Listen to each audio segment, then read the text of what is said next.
Jujutsu Kaisen मांगा chapter 248 के आने से हम लोगों को एक उम्मीद मिली है कि गोजो वापस आ सकता है। सीरियसली मैं मजाक नहीं कर रहा हूँ।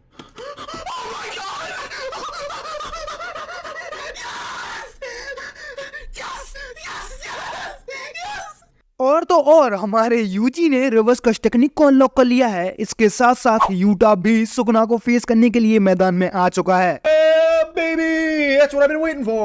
और हाँ, एक और छोटी सी बात कि सुकुना के पास अब वो पावर आ चुकी है जिससे वो वर्ल्ड को खत्म कर सकता है। Climb.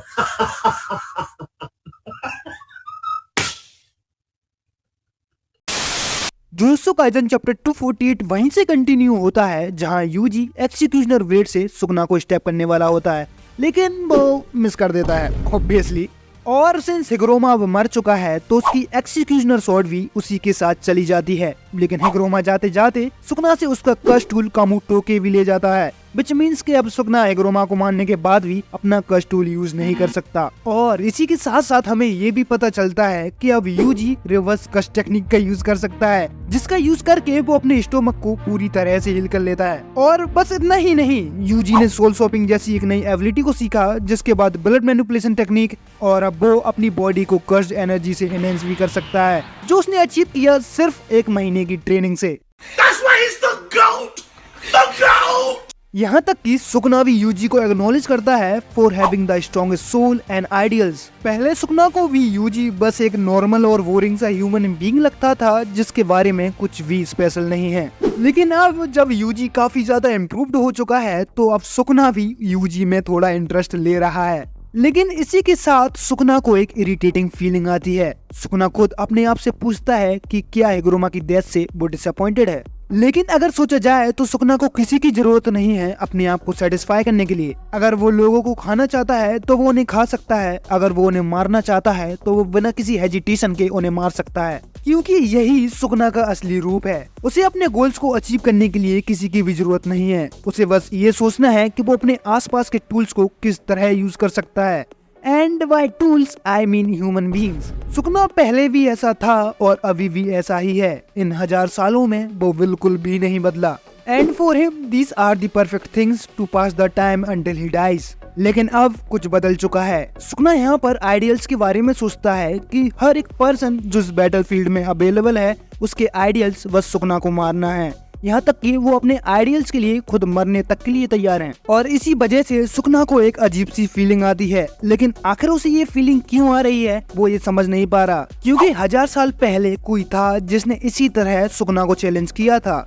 तो क्या वो खुद सुकुना है जो इन सालों में बदल गया है? क्योंकि पहले सुकुना को लोगों के आइडियल से कुछ फर्क नहीं पड़ता था, बिकॉज सुकुना's capabilities were simply too great. वो इन आइडियल्स जैसी चीजों से नहीं बंधा था। इनफैक्ट वो इन सब चीजों से नफरत करता था, because that's the sort of human Sukuna was back then. लेकिन अब ये पहले से अलग है। यूजी और सुकुना की सोल्स को एक ही बॉडी में कोएग्जिस्ट होना पड़ा, जिसके बाद सुकुना ने ना जाने कितनी बार यूजी को ब्रेक करने की कोशिश की, उसकी सोल को ब्रेक करने की कोशिश की, लेकिन यूजी हर बार खड़ा हो जाता है और हर बार उसने सुकुना को रॉन्ग प्रूफ किया है, because Yuji possesses an indomitable soul and ideals. माना कि यूजी सुकुना के कंपैरिजन में बहुत ज्यादा वीक है, लेकिन वो सिर्फ अपने आइडियल से ही सुकुना तक को राइवल कर सकता है। और सुकुना अपने आप में जो चेंजेस फील कर रहा है वो भी शायद यूजी की वजह से ही हो रहे हैं, because as we know that soul is the body and body is the soul। और सुकुना तो इतने टाइम से यूजी की बॉडी में रह रहा है, तो यूजी के आइडियल्स और उसकी विल सुकुना की सोल पर कुछ तो असर करेंगे ही।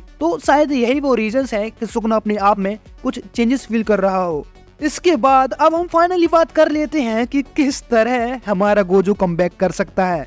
तो देखो, इस चैप्टर में ये कंफर्म कर दिया गया है कि यूई के पास इंस्टेंट टेलीपोर्टेशन कश टेक्निक है, और वो अपनी कश टेक्निक की हेल्प से गोजो की बॉडी को सोको के पास लेकर गया है, जहां सोको अपनी रिवर्स कश टेक्निक की हेल्प से गोजो को हील कर सकती है।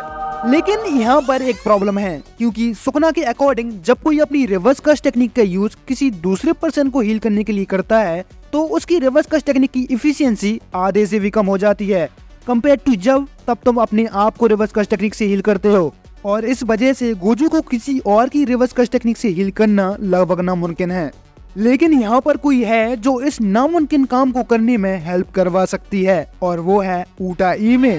तो देखो, सोको एक बहुत ही एडवांस रिवर्स कस्ट टेक्निक यूजर है जो अपने साथ साथ दूसरों को भी हील कर सकती है। और अगर इसके ऊपर से उटा एमे अपनी कस्ट टेक्निक का यूज करके सोगो की रिवर्स कस्ट टेक्निक की एफिशिएंसी बढ़ा दे तो सोगो गोजो को हील कर सकती है। और चलो मान लेते हैं कि उटा एमे की कस्ट टेक्निक से बूस्ट मिलने के बाद भी सोगो गोजो को पूरी तरह से हील नहीं कर पाती है, लेकिन वो गोजो को इतना तो हील कर ही सकती है कि गोजो होश में आ जाए। क्योंकि अगर गोजो एक बार होश में आ जाता है तो वो अपनी खुद की रिवर्स कस्ट टेक्निक का यूज करके अपने आप को हील कर सकता है। और जैसा कि हमें पता है कि गोजो ने सुकना से फाइट करते टाइम ब्लैक फ्लैश टेक्निक का यूज किया था, जिससे गोजो अपनी रिवर्स कस्ट टेक्निक का आउटपुट रिगेन कर लेता है। तो हाँ, गोजो रिवर्स कस्ट टेक्निक का यूज अभी भी कर सकता है और ऊपर से वहाँ पर उटा एमे भी प्रेजेंट होगी तो गोजो को भी पावर बूस्ट मिलेगा और उसकी रिवर्स कस्ट टेक्निक की एफिशिएंसी भी बढ़ जाएगी, जिससे वो अपने आप को पूरी तरह से हील कर सकता है। तो अगर ये सब चीजें हो जाती हैं तो गोजो को वापस आने से कोई नहीं रोक सकता, सिर्फ इस बिल्ले को छोड़कर। या फिर ऐसा भी हो सकता है कि गोजो सच में मर चुका है और मैं शौक के मारे ना जाने कैसी कैसी थ्योरीज बना रहा हूँ।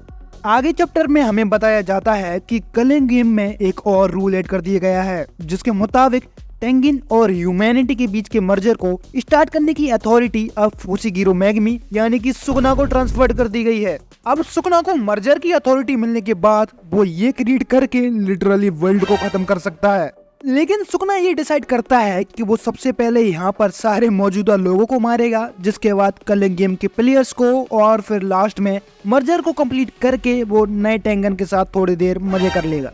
जिसके बाद उसी वक्त वहाँ पर यूटा की एंट्री हो जाती है, जहाँ वो सुकना के डिसमेंटल अटैक को अपनी स्वॉर्ड से कैंसिल कर देता है और सुकना यूटा से एक अच्छी फाइट देने के लिए बोलता है, वरना वो यूटा के सारे करीबी लोगों को मार देगा। अब सुकना की ये बात सुनकर रिका रेज में आ जाती है और वो लिटरली सुकना को अपने हाथों से कुचलने लगती है और वो सुकना से बोलती है that who the hell do you think you are talking to.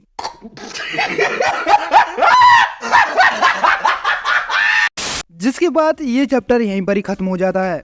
अब सुकना और यूटा के बीच ये फाइट बहुत ही ज्यादा इंटरेस्टिंग होने वाली है, क्योंकि एक तरफ सुकना है जो मल्टीपल कस्ट टेक्निक्स को यूज कर सकता है और दूसरी तरफ यूटा जो उन कस्ट टेक्निक्स को कॉपी कर सकता है। अब सिंस यूटा यहाँ आ चुका है तो क्या खंजाकू सच में मर चुका है? तो मुझे ऐसा नहीं लगता। I mean, जो बंदा 1000 सालों से जो वर्ल्ड को मैनिपुलेट करता आ रहा है वो इतनी आसानी से मर जाए, मानना थोड़ा मुश्किल है। और बात रही हिगुरोमा की तो उसके बचने के बहुत ज्यादा चांसेस हैं। I mean, हम लोगों ने देखा कि यूई उसे टेलीपोर्ट करके सोको के पास ले जा रहा था, तो प्रोबेबली सोको उसे रिवर्स कस्ट टेक्निक से हील कर सकती है और वो अपना कमबैक कर सकता है। तो आज के लिए बस इतना ही। अगर आपको ये वीडियो अच्छी लगी हो तो प्लीज वीडियो को लाइक कर देना, चैनल को सब्सक्राइब कर देना और बेल रंग आइकन को भी बजा देना। Thank you.